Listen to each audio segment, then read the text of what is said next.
Vinicio Pastor es licenciado en Filosofía y Teología por la Pontificia Universidad Católica del Ecuador. Es máster en Antropología por el Instituto Teresium de Roma. Diplomado en Terapia del Campo Mental. Diplomado en Programación Neurolingüística. También es creador del programa Ágape, Gracia, Verdad y Tiempo, un programa de superación personal. Es terapista familiar y en proyectos de vida. Ha publicado artículos en algunas revistas y colectivamente 2 libros de poesías y relatos. Vinicio es un emprendedor incansable, enamorado de la vida.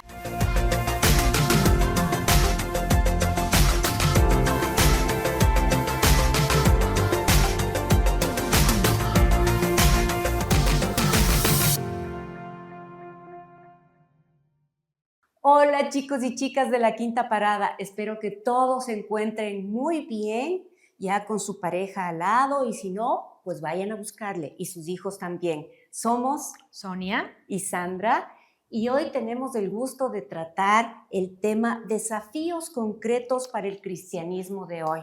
Y para este tema damos la bienvenida a nuestro más que amigo, ya es familia, pertenece a la casa de Quinta Parada Magazine, Vinicio Pastor. Bienvenido, Vini.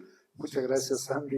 bienvenido, como Espero siempre. que traigan a otras personas más porque la gente se va a aburrir de mí. No, para nada. jamás se un podrían gusto. aburrir de ti, que eres tan letrado y que tienes esa aura tan Me da un hermosa. gusto estar con ustedes siempre y compartir estos temas tan bonitos, tan actuales. Primera pregunta, Vinicio, a tu parecer, ¿cuáles son los mayores desafíos que enfrentan especialmente los jóvenes en relación al cristianismo hoy en día, en este mundo en el que estamos viviendo, en la actualidad? Yo creo que hay 3 tipos de desafíos, los internos, los externos y los personales. Ya. Me explico.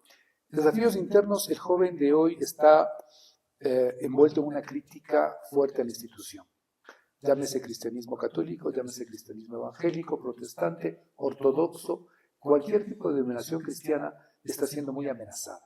Entonces los chicos de hoy tienen muchísima crítica frente a la actitud de la iglesia como tal. ¿Por qué? Porque la ven una actitud rígida, le ven una actitud antigua, desactualizada, y el joven de hoy quiere cosas a otro ritmo, ¿verdad? Segundo, tienen muchas dudas y preguntas. Sí. La juventud de hoy tiene preguntas sobre la fe, sobre la Biblia, la teología, y pueden sentirse que no reciben respuestas satisfactorias. Obviamente desde su propia zona de confort. Claro. Porque es muy fácil criticar sin buscar, ¿verdad? También puede haber una presión para conformarse, o pueden sentir ellos una presión para que la iglesia quiera que ellos se conformen según imagen y semejanza de la iglesia. Y ellos se sienten totalmente... sienten el rechazo totalmente de esa postura, ¿no? Ellos quizás no aceptan las normas de la iglesia, no aceptan las expectativas que puede tener la iglesia y más bien se mantienen al margen. ¿Y el compromiso dónde queda? El compromiso del cual ellos no quieren asumir. ¿Te parece que ese es otro gran desafío? Claro, o sea, el joven de hoy sí se compromete. Lo que pasa es que no se compromete según lo que la iglesia quiere que se comprometa, porque no conoce de fondo o siente que no le va a cambiar la vida. Ya. Por ejemplo, el bautismo, los sacramentos, la comunión. Son cosas que son más sociales que religiosas, los ven más del lado superficial que profundo, cuál es su significado real. Entonces el joven no lo entiende y más bien lo ve como una imposición de los padres hacia ellos, ¿no? Esos serían los desafíos internos. Pero también hay desafíos externos. Por ejemplo, el mundo de hoy es un mundo secular y pluralista. Y eso hay que respetarlo. El joven de hoy que opte por ser cristiano o católico, cualquiera de sus vertientes del cristianismo, tiene que ser responsable de lo que hace y él entiende que si se compromete tendría que ser algo definido. Por tanto, esa secularidad, este mundo sin Dios en el que estamos envueltos en muchas sociedades actuales, hace que el joven se sienta cómodo, ¿no? Es un desafío externo. Otro justamente son los medios de comunicación y las redes sociales que no ayudan. Aunque si uno busca bien, si uno busca en TikTok, busca en Instagram, busca en Facebook, siempre encuentra apóstoles cristianos que están dándote una calidad y cantidad suficiente de respuestas, ¿no? Entonces también es actitud personal. Otro tema es obviamente los valores. La sociedad hoy te habla de valores que pueden estar en contraposición a los valores tradicionales de una familia católica o cristiana. Y el joven confunde los ritos o las costumbres de la familia con principios y valores. Y no, el rito, el rezo del rosario, la procesión a la Virgen, Un santo que es devoción en la familia no es un fin en sí mismo, es un medio que te permite entrar en otros valores más profundos, que justamente son la experiencia de fe. Y el joven a veces confunde, ¿verdad? Y piensa que lo importante es rezar el rosario. No, lo importante es la conexión con el Espíritu Santo a través de una meditación prolongada, que es el rezo del rosario. Pero también, obviamente, por la edad que tienen los chicos, hay desafíos personales. El primero, la búsqueda de significado y propósito de la vida, que como lo vimos Volvemos a lo anteriormente, mismo, es el tema ¿verdad? del fundamento. Es a la O sea, base. si uno no se cuestiona la base, Claro. lo demás del edificio puede ser endeble. Y obviamente las dificultades propias emocionales del joven de hoy, que eso con una buena ayuda de parte de papá y mamá y de los hermanos, un buen ropaje familiar, estamos solventándolo. Porque siempre es una edad compleja, pero si el joven se siente arropado por los padres, puede gritar, chillar, patalear, que sabe que está en un lugar seguro. Así Y es. eso nunca hay que dejarlo de lado. Y lo último también que es importante por el mundo urbano que vivimos es la falta de conexión con la comunidad. También lo hemos hablado nosotros alguna vez, de que nuestra iglesia cristiana en nuestro mundo, América Latina, es una iglesia que no tiene mucha comunidad. No nos sentimos comunitarios. Aquí en tu entorno, ¿cuántas familias son católicas? ¿A quién conoces? No que es sabemos, creyente? así es. No sabemos. No sabes quién vive en tu barrio, en tu casa. En otras culturas, tú vas a la iglesia católica y sabes que los que van ahí son como tú y comparten los valores y criterios, te visitas y te sientes en una comunidad. Así es. Esos puntos son fundamentales y hay que saberlos manejar bien, y ojalá los jóvenes comprometidos lo hagan de nuevo, porque sí hay espacios interesantes juveniles. Qué bueno saber eso, Vinicio. Sí, sabes que te estaba escuchando que no solo a los jóvenes les afecta esto, también sí. a los A grandes, los a los adultos. adultos, a los que ya tenemos definida nuestra fe y a quién seguimos. No nos gusta cumplir lo que nos piden o comprometernos, por así decirlo, con la religión, con cumplir ciertas cosas, ciertas normas que nos están pidiendo hacer. Efectivamente. Nos Entonces, cuesta. nos Propio de la edad cuesta. también, pero También. tú dices de los adultos, es verdad, porque hay muchos distractores. Ujú. Hay muchos distractores. Preferimos salir a jugar las cartas con los amigos, preferimos hacer estas cosas, ir a los bolos. Miles Para de eso cosas sí que puedes tenemos hacer. tiempo. Exacto. Para eso sí tenemos Pero tiempo. ya sacar tu yo interior, traslucirlo a los demás, sentirte frágil, Así vulnerable, es Ahí no, es ahí un ya tema pongo un que- freno. o Ahí los ya, Tal cual. esto qué lindo que dijiste, sentirte vulnerable y frágil.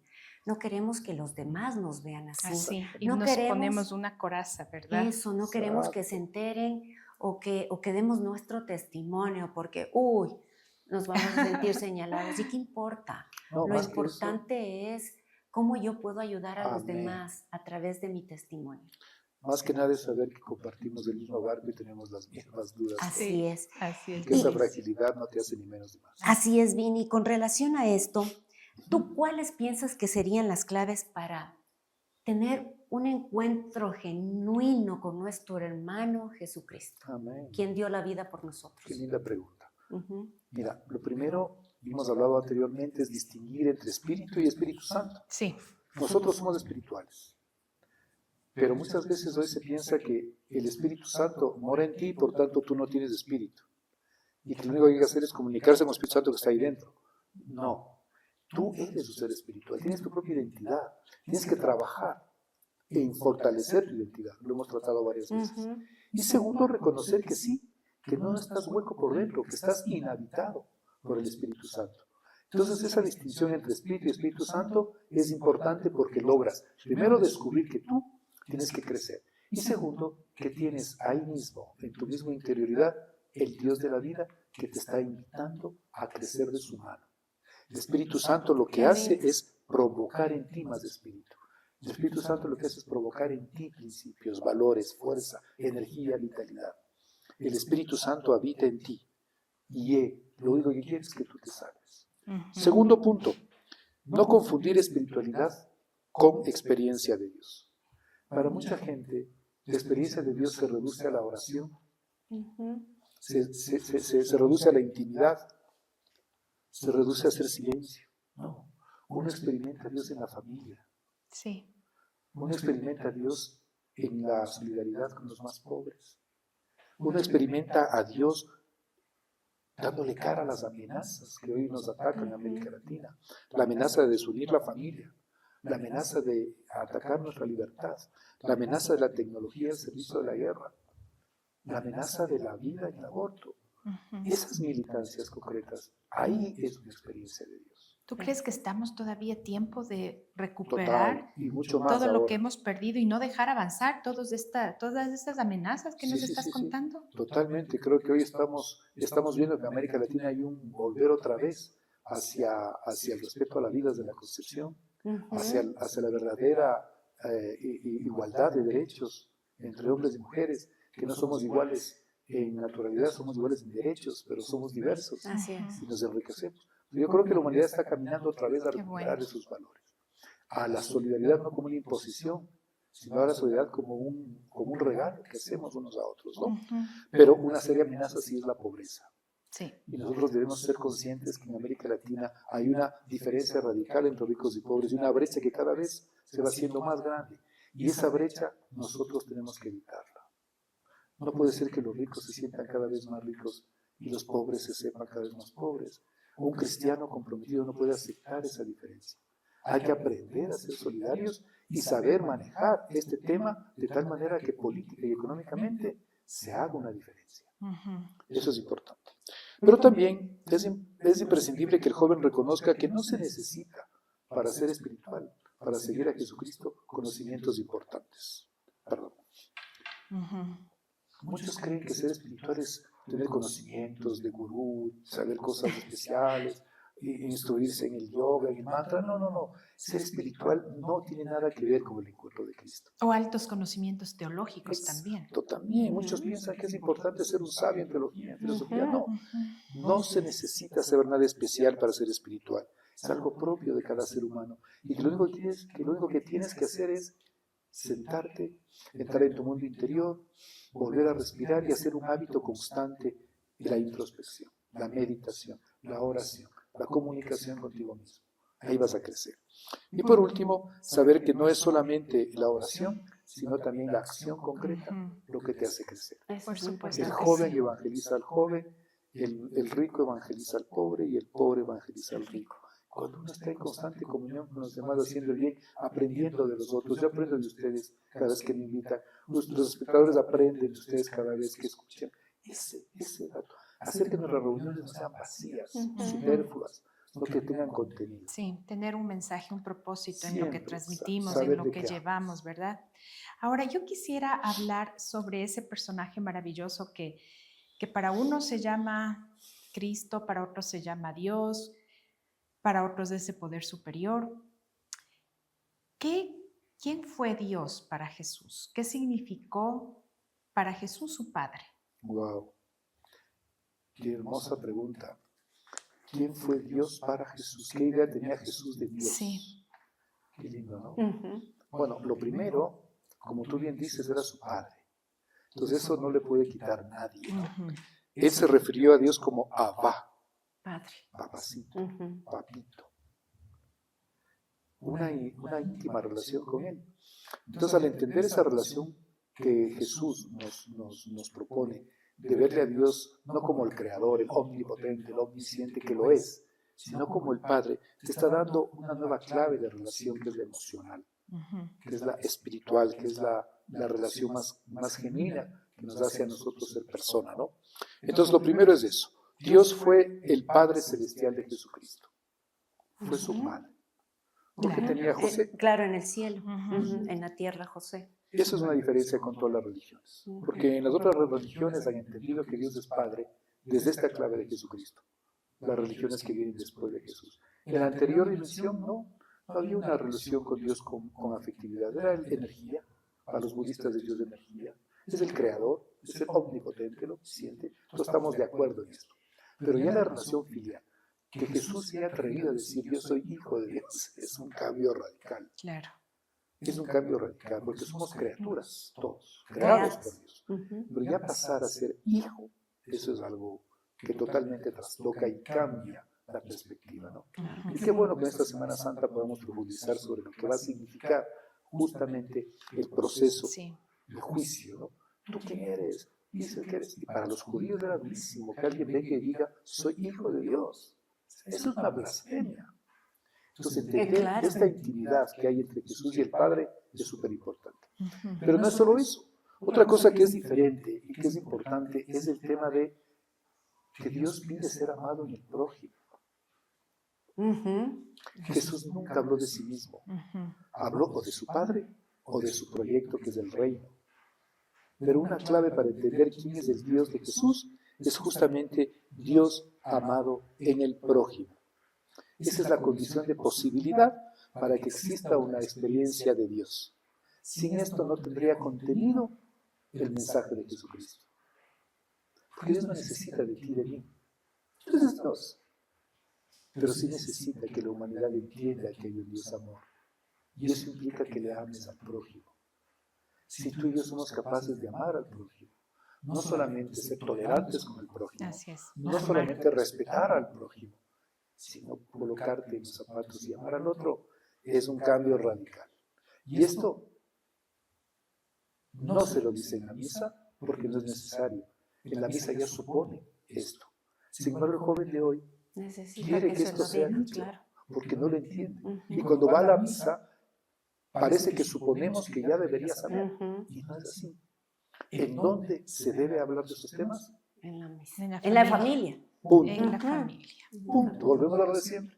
Recuperar ese proyecto original que es la familia. Ujú. Entonces, en resumen, para Jesucristo Dios fue su Padre Celestial, el creador del universo, y es el que salva a la humanidad. Por eso es que debe ser amado en el prójimo. Ujú. Qué hermoso, sí, qué maravilla, oye. Y por eso también el mismo Padre Dios, porque antes era, y en la Biblia lo dice en el Antiguo Testamento, era un padre, corrígeme si estoy equivocada, castigador, ¿verdad? O se lo veía o nos enseñaron que era un padre castigador. Sin embargo, Él envió a su Hijo para que nos traiga un nuevo evangelio, que es el del amor. Dios era el creador. Ujú. Dios es el creador, el que sostiene el universo, ¿no? En la creación Dios hace al hombre y a la mujer a su imagen y semejanza. A imagen de Dios los creó, ¿sí? Y vivían en un jardín maravilloso rodeado de amor. Tenían todo lo que querían. No necesitaban nada más. Solamente les dijo Dios, por favor, todo es tuyo, menos ese arbolito. Y eso Ujú. sí. Nada más, por favor, mantente tranquilo. Y Sin allá embargo, fuimos. gracias a la libertad, que hay que cultivarla A todos los libre días, albedrío. el libre albedrío, el hombre decide ser como Dios.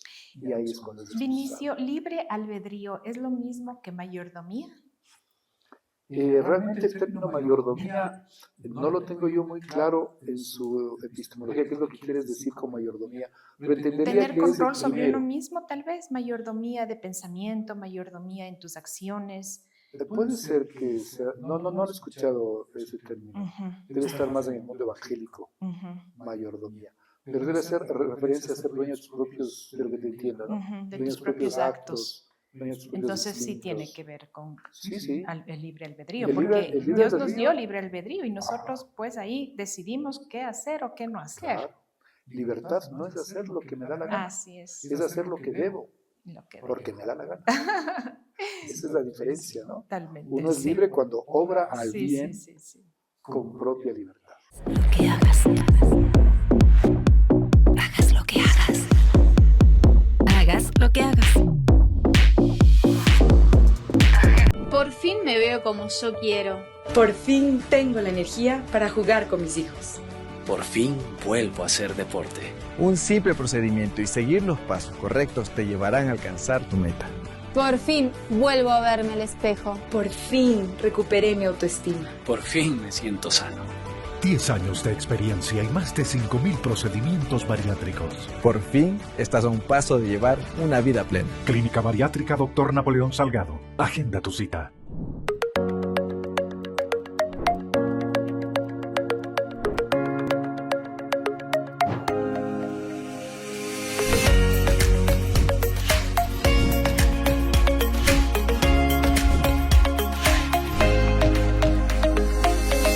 Arquitecto Javier Alarcón. Antes de continuar con esta charla maravillosa, no se olviden suscribirse a nuestro canal, darle muchos likes, no solo uno, muchos likes y activar la campanita. Vini, tengo una pregunta que tal vez sea un poco, uno va a decir, ¿cómo es que Jesucristo no tenía espiritualidad? Pero Jesucristo tenía espiritualidad, ¿y en qué la fundamentaba? Que eso sería lo principal, ¿verdad? Sí, De porque esta en realidad pregunta. tienes toda la razón. Jesús sí tenía espiritualidad, Claro. que era uno más de nosotros, ¿no? Acuérdate que Ujú. que Jesucristo es en todo, menos en el pecado, un hombre de carne y Ujú. hueso. Ujú. Lloraba, reía, se divertía, Se disfrutaba enojaba de tal la vida, vez, se se enojaba muchas molestaba. veces, se molestaba, en fin, era uno más que buscaba el sentido de la vida y plenitud. Con la diferencia en que tú y yo lo hacemos, pero tú sabes, yo sé que soy hijo de Iván y Charito. Ujú. Él sabía, soy hijo del Padre creador, o sea, es una locura. Ujú. Él tenía Era consciente. exacto, esa Claro, situación que Era le hacía consciente especial. que no era un ser común como nosotros. La Era- vida misma le fue marcando el ritmo. Ajá. Claro, él al principio no sabía por dónde iban los tiros hasta que se encuentra con su primo Juan, el bautizador, y ahí empieza realmente todo un desarrollo espiritual maravilloso y fuerte, ¿no? Ujú. Del Jesucristo.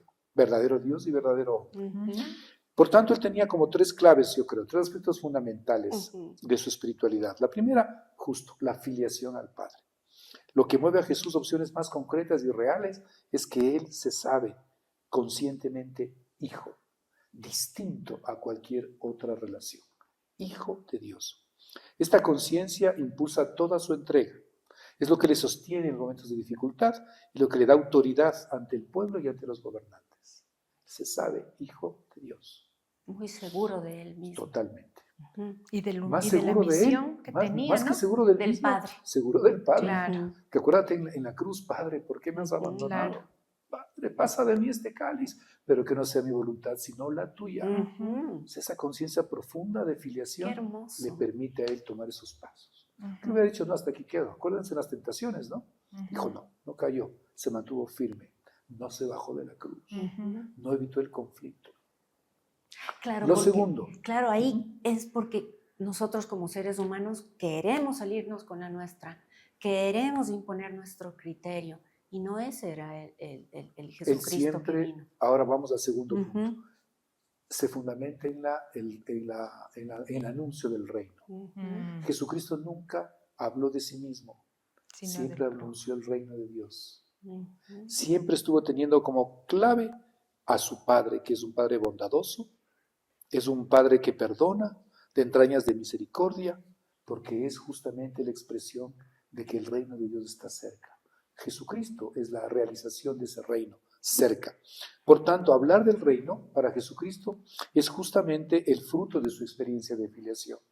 Él puede hablar de que hay un reino porque está unido plenamente al Padre Dios. Él descubre y vive una misma realidad.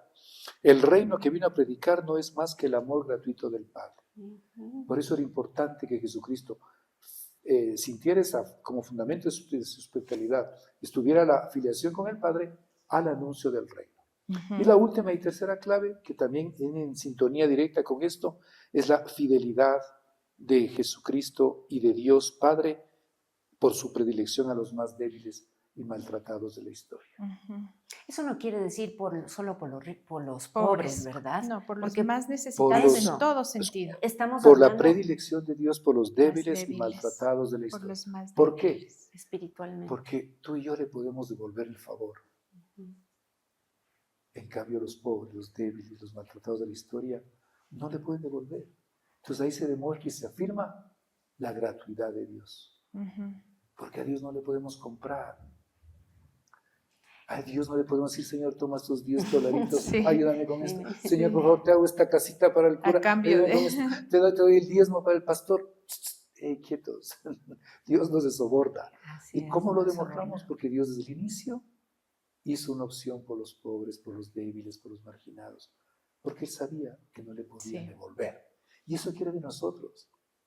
Que cuando amemos a Dios, lo amemos en el prójimo. Sí. Sabiendo que ese regalo, que ese encuentro, esa solidaridad, ese darnos a los demás, a los más débiles, exige que tú no quieras que te devuelvan, Ujú. que sea gratuidad. Y en eso los jóvenes sintonizan muchísimo, porque a ellos les encanta ayudar a los demás. Sí. Y se comprometen con eso, porque saben que eso es legítimo, Sí. que no quieren nada a cambio. Ujú. Entonces lo otro parece sospechoso. Vini, perdón que insiste en este tema, pero yo no creo que se trata de rico o pobre, ¿verdad? Perfecto. Sino de quien se cree superior al Más, otro. con más poder. Exactamente. No estamos hablando de pobreza a nivel económico o financiero sino o espiritual. social. Estamos hablando de pobreza a nivel integral. Espiritual. Hay muchos ricos que son pobres. Ah, sí. Hay muchos ricos que se pudren en dinero y no son capaces de vivir una experiencia de Y solidaridad. viceversa también. Hay Y muchos hay pobres muchos que son maravillosamente ricos. Así es. Son gente profundamente espiritual, profundamente solidaria, profundamente entregada a los demás. Sí. El tema de fondo es, ¿yo me coloco del lado de los pobres o me coloco del lado de los ricos? Yo mismo, en mí mismo, en mi Claro experiencia que sí. de Dios, la vivo de una experiencia desencarnada, una experiencia que no asume la realidad, una experiencia que no ve el mundo, solamente yo y Dios. Esa es una falsa experiencia, lo veremos después. Claro. Lo fundamental aquí es reconocer que la filiación al Padre, el anuncio al reino y tercero, la fidelidad de Dios a los más débiles y pobres son los signos en que fundamentaba Jesucristo su espiritualidad. Justamente mi siguiente pregunta va por ahí, ¿no? Las falsas experiencias de Dios. ¿Cómo Jesucristo denunciaba justamente esto? Fácil, las por falsas favor, ayúdenme experiencias de ustedes Dios. con la Biblia. A ver. Busquemos Lucas 18:11. Lucas 18. ¿Qué nos dice ese evangelio? Porque Jesús sí denuncia una falsa experiencia de Dios. Porque, ojo, la falsa experiencia de Dios se la puede vivir en cualquier religión, en cualquier espacio de socialización, en cualquier relación humana. Y Jesucristo viene a desnudar esas debilidades. Por favor. Ok, Lucas 18:11 nos dice, el fariseo puesto en pie oraba consigo mismo de esta manera. Dios, te doy gracias porque no soy como los otros hombres, ladrones, injustos, adúlteros, ni aun como este publicano. Ayuno 2 veces a la semana, doy diezmos de todo lo que gano. Mas el publicano, estando lejos, no quería. Hasta ahí. Hasta ahí, ok. Qué maravilla, ¿no? Sí. Esa es la primera denuncia, el narcisismo espiritual. El narcisismo espiritual. Uno de los peligros más frecuentes es ponerse en el centro. Lo vemos claro en el texto que hemos hecho, en esta oración, que la convertimos en medio de autoafirmación del yo egoísta, ¿no? Yo no soy como el publicano, yo esto, yo este otro, yo este otro. La experiencia de muchos es leguleya. Esto es, hace que su espiritualidad se centre en el cumplimiento de las normas, provocando así la preocupación por uno mismo y olvidándose de un elemento primordial de la espiritualidad cristiana, que es la alteridad, estar preocupado por el otro. Entonces, de esa manera, podemos decir que el primer elemento donde Jesús denuncia la falsa experiencia de Dios es el narcisismo espiritual. Pero otro es la hipocresía. Veámoslo, por favor. Por supuesto. Mateo 6:5. Mateo 6:5. Ahora es una maravilla tener la Biblia. Sí. Ya no hay pretextos, ¿no? Ya no nos salvamos, así es. Cuando ores, no seas como los hipócritas, porque ellos aman el orar de pie en las sinagogas y en las esquinas de las calles para ser vistos por los hombres. Exacto. Lo que Jesús condena en esta oración es la hipocresía también. La malicia de mentirse y de pretender mentir a Dios. Uno de los elementos claves de toda espiritualidad es la humildad y la conciencia de pequeñez ante Dios. Entonces, lindo, ¿no? La hipocresía. La doble moral. La doble moral. El hacer una cosa, el no tener coherencia entre lo que se dice y la forma en cómo se hace, ¿no? Perfecto. O cómo se vive. No tener coherencia. Eso es una forma también de ser hipócrita ante los ojos de Dios. Si es que eres consciente y lo sigues haciendo, Sí, claro. Claro que sí. Si es que ya es inconsciente, porque todos somos incoherentes. Seríamos santos si no tuviéramos incoherencias, ¿no? Pero el tema de fondo es saber que uno mismo está haciendo mal y corregir. Y creemos que esto se aplica solamente al manejo de dinero en los políticos. No, es en el día a día, en lo que hacemos nosotros, Claro que los sí. seres humanos. Totalmente. Entonces, una tercera falsa experiencia de Dios está en Mateo 6:7.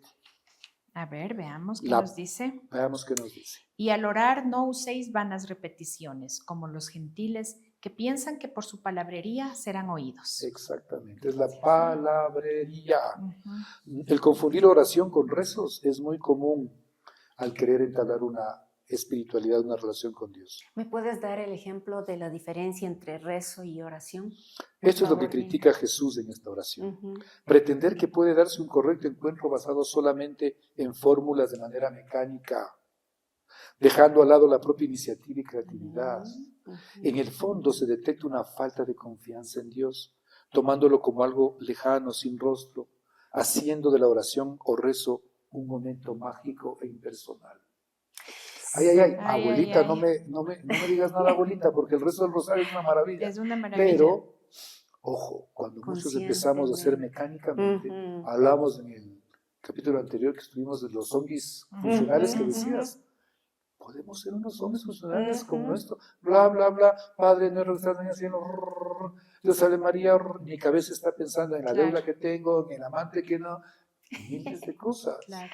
Entonces es importante para una experiencia de Dios no usar la palabrería. Entonces No sería va en una contra de la conversación como oración. que estamos, una Ojo. conversación íntima con Él. Exacto, no va en contra del Padre Nuestro, que es maravilloso. Así Es una oración más profunda que el Padre Nuestro, que estás en el cielo. Hay comentarios del Padre Nuestro de Teresa de Jesús, comentarios de grandes santos, que te dan la profundidad de lo que significa esa oración. Muy fuerte, muy Y poderoso. cada uno tiene que aprender no a rezarlo, sino a orarlo. Es decir, a rumiarle, ¿verdad? Tienes que aprender a decir qué significa. Irte, caminar por un jardín y rezar el Padre Nuestro despacito. Yo he hecho unos momentos de oración con el rosario maravillosos, porque es adentrarte en el misterio que estás meditando con el rosario, con la de María que te ayude, es un trampolín para concentrarte y centrarte en ti mismo. Eso, Perdón. Dale tú. Quería solamente acotar en algo que se me vino a la mente ahorita. ¿Las oraciones son escuchadas por Dios? ¿Son respondidas por Él? ¿Todas las oraciones? Siempre. ¿En qué tiempo? En el tiempo de Dios. ¿Qué Pero dices? eso lo entenderás justamente cuando tú mismo vivas la experiencia de tu propia debilidad y vulnerabilidad. Vas a ver que Dios sí te ha escuchado. Me decían que Santa Mónica oró toda su vida por la conversión de su hijo. De su hijo San Agustín. Y al final de cuentas, obviamente, él se convirtió a Dios y todo, pero qué valentía de su mamá, a ver si, y qué constancia también, ¿no? Haber estado orando toda la vida por un propósito. Muchas veces nosotros nos apuramos y decimos, Señor, ya, respóndeme, ¿cuál es esta respuesta? Ya oré 2 días.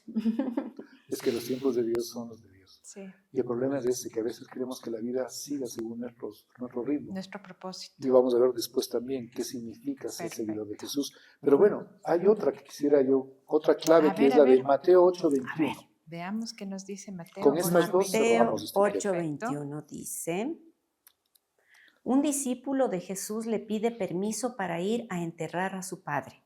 Jesús le responde, que lo siga y que deje que los muertos entierren a sus muertos. Qué durísima, ¿no? Durísimo. Es una falsa experiencia de Dios, podemos llamarla instrumentalización espiritualista. Utilizo lo espiritual como instrumento para hacer lo que yo quiera. Chantaje. Es clara la crítica de Jesucristo a este tipo de religiosidad. Si no está respaldada por la vida, no tiene ningún sentido. Que los muertos entierren a sus muertos. Tú sígueme. No, es que tengo que ir a la misa. Es que si no, es que tengo que ir al funeral de mí. Es que tengo que... sígueme. No hay pretextos. Qué duro, ¿no? Duro, muy fuerte. La oración sin el hacer es vana. No solo porque no aprovecha la salvación, una oración por hacer, sino porque es literalmente imposible. Sin una praxis no existe material sobre el cual pueda versar la experiencia cristiana. La coherencia. Si yo no estoy actuando en coherencia, lo que yo diga es falso. Y la última, por favor, está en Marcos 12, 38 al 40. Marcos Los que 12. están viéndonos ahora pueden verificar en sus Biblias. Marcos 12, 38 al 40. Podemos llamarla, esta falsa experiencia, instrumentalización afectiva con fines opresores. Ok, veamos qué nos dice. Jesús condena a los escribas por su actitud arrogante y corrupta. Jesús les dice a sus discípulos que cuiden de ellos y que no deben hacer lo que ellos hacen, aunque digan que se debe. Gracias. Amén. Hacer de la vivencia espiritual de los demás una mercancía y oprimir a través de ella es muestra clara de una espiritualidad acentuada en el dinero y en la laxitud moral. Acordémonos, ibas a pedir una visita hace 50 años, ¿cuál quiere? Hay misa de 100, misa de 200, misa de 300. Qué terrible. Misa con coro, misa con... Bueno, eso es Todos hasta los hoy en día, ¿no? evangélicos Si igual. tú deseas una misa privada, Tienes que pagar un poquito más. ¿Ves? Estas cuestiones son denunciadas por Jesús. Y en el mundo católico pasa, y en el mundo evangélico también pasa. Y cualquier otra religión también pasa. Los famosos sacerdotes, que son los que manejan la fe, muchas veces caen en este tipo de falsa experiencia de Dios, ¿no? Aprovecharse de la fe del pueblo.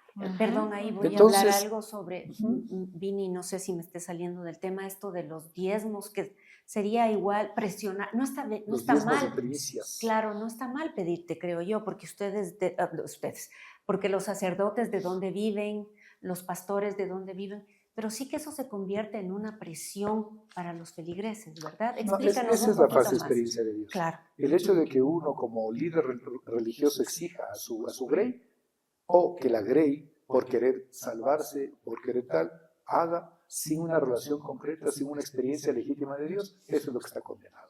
El que yo sea solidario con mi pastor, con mi sacerdote, y le apoye, eso está súper bien, porque de eso se trata, de apoyarnos mutuamente. Nosotros aprovechar esto para oprimir religiosamente a los demás. Por tanto, vemos que la postura de Jesús no fue ingenua, sino más bien crítica, porque estas oraciones o maneras de vivir la experiencia de Dios son reflejo de las categorías que vuelven a la persona. No cualquier mecanismo de oración o meditación es de por sí salvífico. Es tu relación personal. ¿Cómo estás en tu espiritualidad, en tu fondo interior? Lo que va dándole sentido a estas series de relaciones. Y los jóvenes captan muy fácilmente esto. Por eso saben que puede ser falso o no. Lo importante es que nosotros sepamos discernir constantemente estas cuestiones, autocriticarnos en nuestro credo religioso y mejorar para que esta experiencia de Dios sea genuina.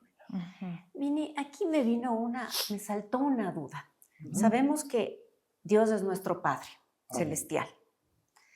Y si yo le pido algo de corazón hoy día, le pido algo y dejo de pedirle los otros días, Él va a decir, no, me pediste un día, pero te olvidaste de pedirme los otros días. Imposible, Dios no no es actúa cierto, así. no creo, ¿verdad? Jamás. Sino que tal vez no Dios se ya da. sabe tus necesidades antes de que las pidas. Sí. Tal vez no se da porque no era lo que necesitabas. Exactamente. Porque tal vez no es el tiempo en que lo necesitas. O porque de pronto te da algo mejor y tú o ni porque siquiera de lo pronto sabes. te da algo mejor. Pero no es que, tengo que estar orando todos los días porque si no, el Señor me va a castigar y no me va a dar lo que yo estoy pidiendo. Dios es misericordioso. Sí, Él no castiga. Lento a la ira y rico en clemencia. Y lo que Dios quiere de ti es que simplemente seas humilde. Sí. Y Dios ya sabe. Acuérdate de la fe del publicano. Señor, vengo para que, o del romano, que era militar, que va y dice, Señor, por favor, quiero que le cures a... Vamos, no, Señor, basta que tú lo pidas, yo sé que se va a curar, porque yo tengo hombres a favor y cuando les digo, van, vienen, tú también, Señor, basta, Dios sabe más que tú. El tema es que tú seas humilde y no quieras que Dios haga tu voluntad, sino que la voluntad de Dios sea cumplida y que tú disciernas qué es lo que quiere Dios en este momento de mi vida para esta situación concreta. Entonces tenemos que ser un poco más, no un poco, bastante más humildes como para dejarle actuar a Dios a su tiempo y en su magnificencia. Es que eso y debe no ser nosotros tan prepotentes como para decir, bueno, lo que yo quiero que sea ya, ahorita. Porque Muy si bien. no, no eres un Dios de amor y no me complaces. Eso es chantaje. Eso es chantaje y bien feo. Vamos con la siguiente pregunta. Me porque toca a mí, el tiempo ¿verdad? se acaba, ¿Me toca a mí? lamentablemente. Sí, por favor. Creo que ya hablaste sobre esto, Vini. A ver. ¿Cuál debe ser la espiritualidad de un verdadero seguidor de Jesús y en qué se fundamenta? No. ¿O en qué se debe Interesante. fundamentar? Algo hemos topado. Ajá. Pero vamos a ver unos puntitos claves. Perfecto. La primera, que el lugar decisivo de la espiritualidad del seguidor de Jesús es justamente el seguimiento. Si yo te digo, yo soy seguidor de Bob Marley. Ya. Muy bien. ¿Quién es Bob Marley? Bob Marley, si nació en... No sé nada. ¿Y qué hizo? No sé nada. Entonces, el primer fundamento para seguir a Jesús es seguirle.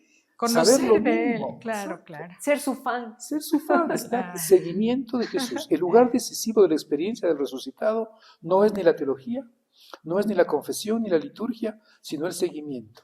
Hay que contemplar a Dios y hay que seguir a Dios. ¿Qué quiere Dios de ti? ¿Qué quiere Dios concretamente de ti? ¿Cómo le sigues a Él? Esa es la primera clave. La segunda es la realidad. Esta reflexión sobre la actitud de la realidad es básica. ¿Por qué? Hay que ser honesto con la realidad, respetar la verdad de la realidad y reaccionar con misericordia. No es que vas por la calle y le ves, es que debe ser un vagabundo, es que debe ser un alcohólico, no, es que esta niña debe ser un ladrón, no, es que este es venezolano, no, es que este es, quieto, honradez con la realidad. Segundo, misericordia. Misericordia. Esto es importante. Piedad, ¿verdad? Tercero, descubrir que siempre Dios es un misterio para el hombre. Dios nunca lo vas a abarcar porque dejaría de ser Dios. Por más misterios y maravillas que han descubierto los santos doctores y entendido las santas almas en este estado de vida, les quedó todo lo más por decir y aún por entender. San Juan de la Cruz. Qué hermoso. Santo Tomás, cuando escribió la Suma Teológica, dijo, esto no es Dios. Me queda todo por entender. Dios siempre será un misterio. Y es un maravilloso misterio, porque solamente descubriendo ese misterio nos enganchamos a este reto de seguirle de acuerdo a lo que Jesús nos dice. Claro, Por supuesto. el querer saber más de Él. El Enamorarse, tener sed de Él. enamorarse. Sí, de Y eso- una persona, cuando nos enamoramos de nuestra pareja, de nuestro esposo, queremos siempre saber más y más. Exacto. ¿Cómo no hacerlo de Dios? Con ¿no? Dios. Otro ¿Cómo no punto hacerlo es con el Él? reino de Dios. Jesús es presencia del reino haciéndose en nosotros, en la historia. Jesús es presencia de Dios haciéndose en la historia. Por consiguiente, el seguidor de Jesús vive y predica en su historia los valores del reino. Ojo, el reino de Dios no es después de. Dualismo clásico, ¿se acuerdan del dualismo que hemos hablado varias veces? Tiene que hacernos entender que cuando hablamos del reino de Dios no estamos hablando de lo que va a pasar después. Se está construyendo. Todos los días, claro. Soñen, amigas y amigos. En Semana Santa, lo que hacemos es reconocer que la historia se partió en dos. Antes de Cristo y después de Cristo. Ya vivimos los últimos días de la historia. El reino se está haciendo ya. Que Jesucristo hace 2000 años descendió a los infiernos, desató la muerte, resucitó a los muertos y está sentado a la derecha del Padre. Entonces Dios y la historia ya tienen un sentido pleno que lo vamos a vivir y lo vamos a conmemorar hoy en la resurrección, en el Domingo de Gloria, en ese sábado maravilloso de resurrección. Ahí estamos ya descubriendo que la historia está relacionada y que el reino de Dios está con nosotros. El tema es dónde te colocas. ¿Te colocas en el Viernes Santo esperando que el Señor resucite? ¿O te colocas en el Domingo de Gloria sabiendo que ya está? Y que ahora Jesucristo, el Espíritu Santo, está actuando. Hay que ser fiel a lo real, saber dónde está y aprender a montarnos en ese barco de la salvación y procurar hacer el reino con Él. Por supuesto que sí. Eso sería. Lo último, pues ya creo que se deriva de esto, que es el estar en constante conversión. Todos los días tenemos que convertirnos. Siempre hay algo nuevo para aprender, por entender. Optar por Jesús es optar por ser una persona nueva todo el tiempo. Por eso un detalle importante, seguidor de Jesús, es la humildad, de saber que tiene que volver otra vez. Reconocer nuestros errores, ¿no? ¿Qué significa convertirse? Metano, ya dicen los griegos. Cambio de mente. Todos los días es bueno cambiar de mente. No cambiar de credo religioso, no cambiar de creencias, sino cambiar en tu manera de entenderte a ti mismo y saber que estás haciéndote todos los días y pedir al Espíritu Santo que actúe.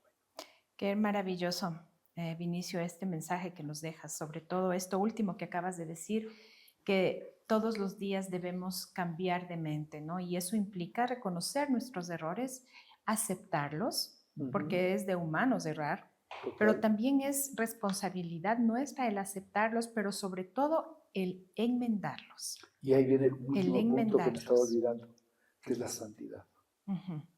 Oigan, estamos llamados a ser santos. Sí. Todos. No solamente los que van a misa, no van a misa, todo ser humano está llamado a la santidad. ¿Y qué significa la santidad hoy día? ¿Qué implica ser llamados a eso? No pone su objetivo en alcanzar la perfección propia, sino en procurar la vida en abundancia de los demás. Qué lindo. No huye de la urbe, de la lucha, no huye de los problemas, los enfrenta desde el Espíritu Santo. Wow. Teresa de Jesús decía, si Dios anda entre los pucheros, también anda entre la vida diaria, entre los problemas políticos, entre los partidos, entre las broncas, reivindicación de los más pobres. Ahí también está un quehacer de santidad. No es una santidad que intente salvarse dentro del mundo, sino que intenta salvar al mundo. Y es una santidad de las grandes causas, la justicia, la paz, la fraternidad, el amor. Y por último diríamos que es una santidad contemplativa.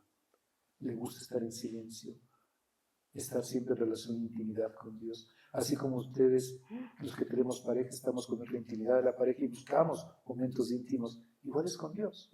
Hay que encontrar momentos íntimos con Dios. Tenemos una sorpresa súper especial para nuestro amigo Vinicio. Está de cumpleaños y pues quisimos regalarnos estos últimos minutitos para compartir con él el pastel, las velas, desearle muchas felicidades, una vida larga y abundante y muchas bendiciones de parte de Dios. Y cantarle su happy Y birthday. cantarle su happy birthday. Pero por supuesto. A Qué ver, linda. gracias David. Vamos Muchas ahí. gracias, eso sí no me lo esperaba. Un pajarito Les nos agradezco contó mucho. que era el cumpleaños de Vini. Vamos ahí. Pues sí, 1, 2, ya estamos. bueno, nos disculpan nuestra voz tan melodiosa. Sonia tiene una buena voz. Sobre todo. Vamos, 1, 2, 3. Cumpleaños feliz, te deseamos a ti. Cumpleaños, querido Vini, cumpleaños feliz. Pam, pam, pam, Bravo. Muchas gracias. Y con qué esta linda. alegría, No me amigos lo queridos, esperaba. nos despedimos. Sin antes recordarles que por favor nos sigan en nuestras redes sociales para que estén siempre actualizadas de todo lo que les presentamos y también se suscriban en nuestro canal de YouTube. Con nosotros nos vemos la siguiente semana. Vini, ¿algunas últimas palabras? No, nada, agradecerles simplemente por ese detalle que no me lo esperaba, felicitarlas por siempre tener un programa tan bonito como es Quinta Parada y a todos pues que Dios nos bendiga siempre y que nos sintamos arropados por el amor de Dios, que es lo mejor que podemos hacer en la vida. Amén, amén. Chao, Y nos amigos. vemos Adiós. el próximo Gracias. miércoles.